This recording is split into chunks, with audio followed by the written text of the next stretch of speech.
দয়া করে সবার কাছে অনুরোধ, প্রত্যেকে হাতে ধরা মোবাইলগুলো বন্ধ করে ফেলেন। হাতে মোবাইল ধরে রেখে ভিডিও বা রেকর্ড করবেন, আমি নিষেধ করলাম। এতে আপনার ভালো হবে। মূলত আসলে নিজের জন্য কিছু শোনা উচিত, যেন সরাসরি আমার দিলেই ঢোকে। মাঝখানে মোবাইল এটা ধরে রাখলে দিলে ঢোকে না, দিলে জমে না। মনে করেন প্রতিনিয়ত মাহফিল হয়, একজনের পর একজন বক্তা ওঠে নামে, একজন আসে আরেকজন যায়। আসলে এটা তো মূল বিষয় না। মূল বিষয় হলো আমি কিছু গ্রহণ করলাম কিনা। কোরআনুল কারীমের মধ্যে আছে, আল্লাহ তাআলা বলছেন, আমি আল্লাহ তাআলা আমার সুস্পষ্ট আয়াত আমি নাজিল করেছি কোরআনের মাধ্যমে। কেন? তো আল্লাহ তাআলা নিজে বলছেন, লাআল্লাকুম তাযাক্কারুন। আল্লাহ তাআলা বলছেন, কেন আমি কোরআন নাজিল করলাম? যেন তোমরা উপদেশ গ্রহণ করতে পারো। কোরআনুল কারীমে আছে, আল্লাহ তাআলা বলছেন, ইয়াইযুকুম লাআল্লাকুম তাযাক্কারুন। আমি আল্লাহ তাআলা এই কোরআনের মধ্যে তোমাদেরকে ওয়াজ করছি। কেন? লাআল্লাকুম তাযাক্কারুন, যেন তোমরা উপদেশ গ্রহণ করতে পারো। একই বক্তব্য আল্লাহ তাআলা কোরআনুল কারীমে বলছেন মূসা নবীকে, যে সর্বনিকৃষ্ট কাফের ফেরাউন, তুমি তার কাছে যাও, গিয়ে তাকে কালেমার দাওয়াত দাও, আল্লাহর দিকে দাওয়াত দাও। কেন? আল্লাহ বলছেন, ওকেও বলো আল্লাহর কথা, লাআল্লাহু ইয়াতাযাক্কারু আও ইয়াখশা, হয়তো সে উপদেশ গ্রহণ করবে অথবা আল্লাহকে ভয় করবে। তাহলে দেখেন, এক ফেরাউনের কাছেও আল্লাহর কথা বলার, শোনানোর মাকসাদ উপদেশ গ্রহণ অথবা আল্লাহকে ভয় করা। তাহলে আমরা মুসলমানের কাছে ওয়াজের মাকসাদ কি হবে? তাই উপদেশ গ্রহণ, আল্লাহর ভয়, আখিরাতের ফিকির। তাহলে ন্যূনতম যদি কোনো মানসিকতা না চেঞ্জ হয়, হৃদয়ের মধ্যে যদি কোনো টানা পড়া অনুভূতি, বিবেকের যদি কোনো অনুভূতি না আসে, এর চাইতে ঘুমাই থাকলেই ভালো ছিল। এখন তো স্বাভাবিকভাবে ঘুমের টাইম, রাত্র যত ঘুমের টাইম, রাত্র মানে ঘুমের জন্য। তো সেই ঘুমকে কোরবানি করে যদি কেউ বসলেন, অবশ্যই এটা ভাবা উচিত যে আমি কিছু গ্রহণ করলাম কি। আমি এটা প্রত্যেক দিন বলি, এটা মূল মাকসাদ।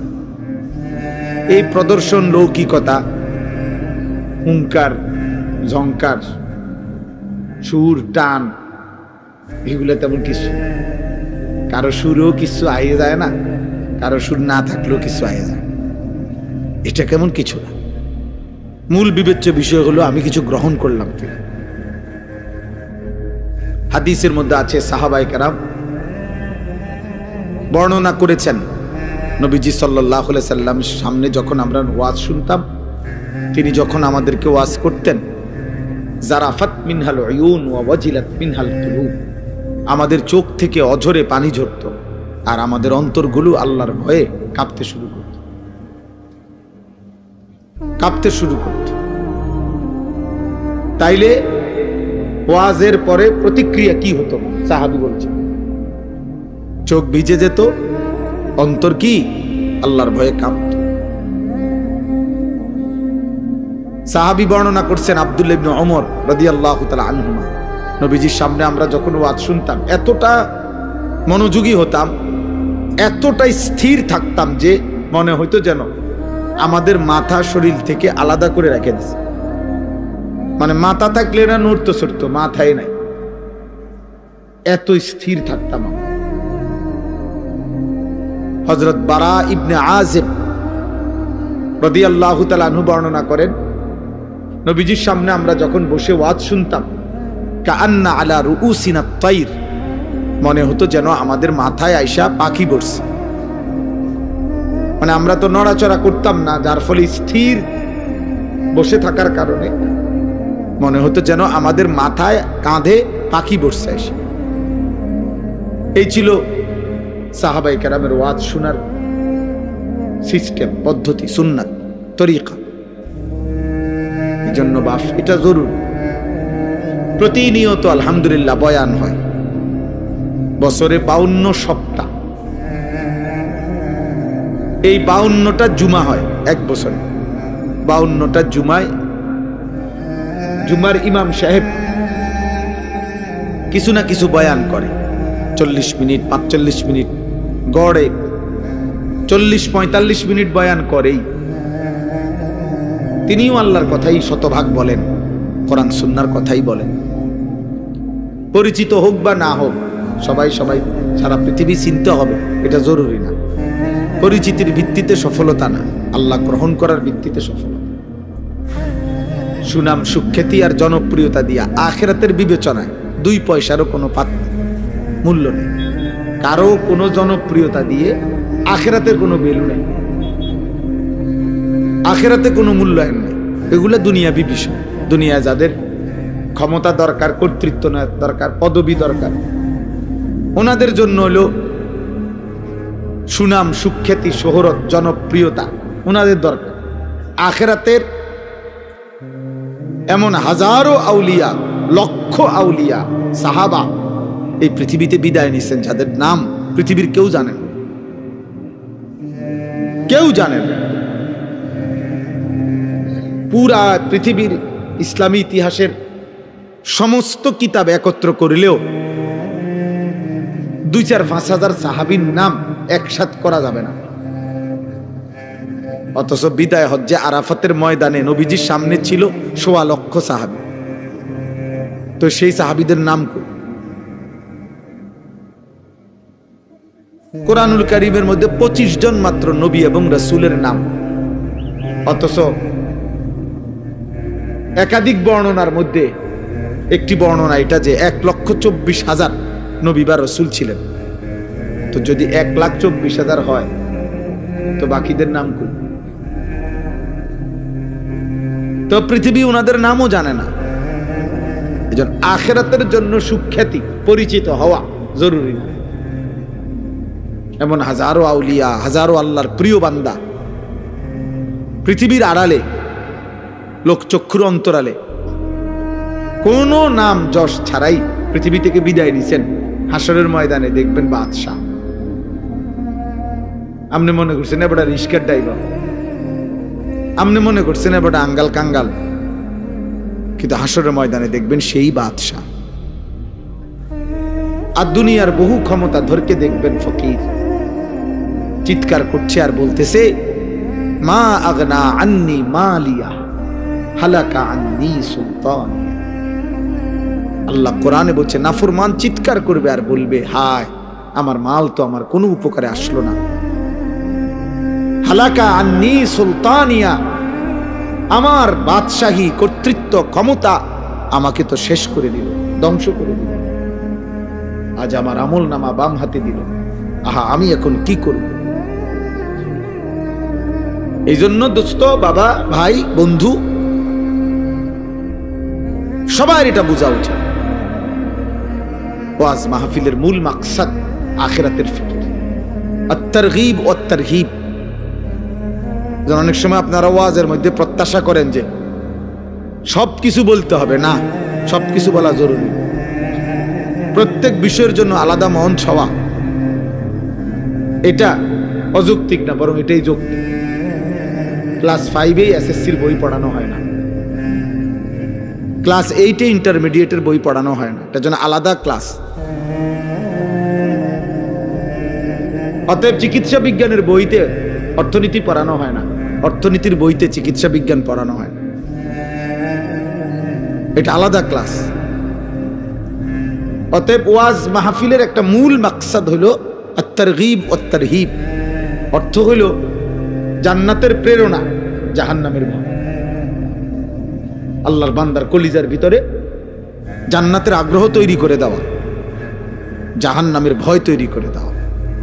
যদি এটা তৈরি হয়, এবার বাকি পদক্ষেপ তিনি নিন। জান্নাত কোনো এটা ফু না, যার ফুক না, মন্ত্র তাবিজ না। আমরা 230 টাকা দিয়ে একটা তাবিজ বেচে দিলাম, বা 1002 টাকা দিয়া একটা একটা তাবিজ দিলাম, ফুঁদিয়া দিলাম, আপনি জান্নাতি যাইবেন গা? না না, আপনার এত বাটফারি সিটারি, সেগুলোর কি হবে? আপনি প্রত্যেক কথা বলেন মিশা কথা, আমি আপনাদের ফুঁদি লিখিলাম। আপনি 1 কেজি মালও দেন 2 নম্বরই,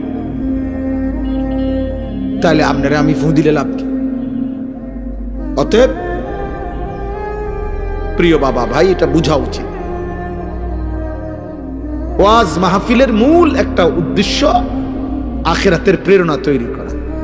আপনারা যে অনেক সময় বলেন হুজুররা ইশারা আর কোনো কথা জানে না, অবশ্যই জানে, অবশ্যই জানে। আপনি যখন যে বিষয় প্রয়োজন ওর জন্য আলাদা শিরোনাম তৈরি করেন, আলাদা ব্যবস্থাপনা তৈরি করেন, আলাদা ইন্তজাম করেন। তো দেখেন, আপনি পদার্থ বোঝানোর জন্য, অর্থনীতি বুঝাবার জন্য, দুনিয়ার সকল বিষয় বুঝাবার জন্য উপযুক্ত আলেম আছে কিনা আমি চ্যালেঞ্জ করলাম, আমি দেব, আমি ইনশাআল্লাহ, আমি আনিসুর রহমান দেব। আমাদের কোন বিষয়ে হুজুর দরকার, কি বুঝতে চান আপনি, এই বাংলাদেশ থেকে দেব আমি। এবং অসংখ্য নীরবে নিভৃত আমাদের লোকচক্ষুর পর্দার আড়ালে এমন অনেক আলেম আছে, পৃথিবী হয়তো জানেন। বক্তা তো 2-4 জনের, সব মিলাইয়া বক্তা হইতো না 100 জন। সারা বাংলাদেশে আলেম 100 জন, কথা বলেন 100 জন আলেম। তো বাকিরা সিরিয়াস, আবার গোড়ার ঘাস কাটে বাকিরা। আমাদের দেশে মানুষ মনে করে ওই যিনি বক্তা উনি সব। আন্তর্জাতিক খ্যাতি সম্পন্ন মুফাসসিরে কোরআন, বিশিষ্ট ইসলামী চিন্তাবিদ, দাউদকান্দির ব্রিজ, যমুনা ব্রিজ, একাশপুর ব্রিজ, উনি পদ্মা সেতু বানাইছেন, উনি বাংলাদেশ আলগিদে ধরে রাখছেন, এই সব কিছু উনি, এই যিনি বক্তা। আর বাকিরা কিচ্ছু জানেন না। এটা ভুল ধারণা, এটা ভুল ধারণা। এই জন্য দোস্ত বাপ, ইসলাম কোরআন সবকিছুর সমাধান, দুনিয়ারও আখেরাতেরও। কিন্তু এক বসায়, এক মঞ্চে, এক শিরোনামে সব বলে ফেলতে হবে। আজকের ওয়াজ ও দোয়ার মাহফিলে পুরা 23 বছরের ইসলাম আপনাকে বলে যাইতে হবে, এটা জরুরি না। তাহলে নবীজি সাল্লাল্লাহু আলাইহি সাল্লাম 23 বছর লাগাইলেন কেন? কোরআন 23 বছর নাজিল হইল কেন বলেন? 23 বছর কি মামুলি কথা? আমি আপনাদের কাছে অনুরোধ করছি, এটা বুঝতে শিখেন, নিজের জন্য কিছু গ্রহণ করবেন। প্রতিনিয়ত আপনাদের মসজিদে জুমার বয়ান হয়, আলহামদুলিল্লাহ। যদি কোনো মুসলমান দিল দিয়া, আন্তরিকতা নিয়ে এই জুমার বয়ানগুলো শুনতো, তার জীবন সুন্দর হতো। কিন্তু সামান্য কয়টা টাকার কারণে উনি মাতবুরি দেখায়, উনি মনে করে ইমাম সাহেব জানে কিতা। আপনি জানেন কিতা মিয়া, এটা বলেন। আপনি কি জানেন সেটা বলেন। একটা বিল্ডিং করছেন, এটা জানেন আমি, এটা বিল্ডিং করেন তেমন কিচ্ছু নেই, তো রাজমিস্ত্রি করতে পারে। এটা তো আঙ্গাল কাঙ্গালও করছে মিয়া, একেবারে মূর্খ বকলম, নামও দস্তখত করতে জানে না, টিপসই দেয়। এই আমনের চাইতে বড় বিল্ডিং করছে, আপনার চাইতে বড় বিল্ডিং এর মালিক, আপনার গাড়ির চাইতে 3 ডবল। ওরকম বহু মূর্খ আছে যে গাড়ি চালায় আপনার 14 গোষ্ঠী গাড়ি দেখছেও না। এই মূর্খ আপনি চোখেও, বা আপনি আরো ওর সমান গাড়ি কিনতে, 1.5 কোটি টাকা দামের গাড়ি কিনতে আপনি আরো 200 বছর চাকরি করেন লাগবে। আপনি যদি বলেন তাইলে এগুলাতে সম্মান না, তো সম্মান কিসে? শিক্ষায়। শিক্ষাটা কি? যে শিক্ষা মালিক চেনে না, হালাল হারাম চেনে না, পাক নাফাক চেনে না, পবিত্রতা চেনে না, তো এটার শিক্ষা কি? তাহলে এটারও তো কোনো ক্লাব হইল না। আবার দুনিয়াও তো আপনি মূর্খের সমানও পাইলেন না, তার মানে তো এটা পুরা ধরা না।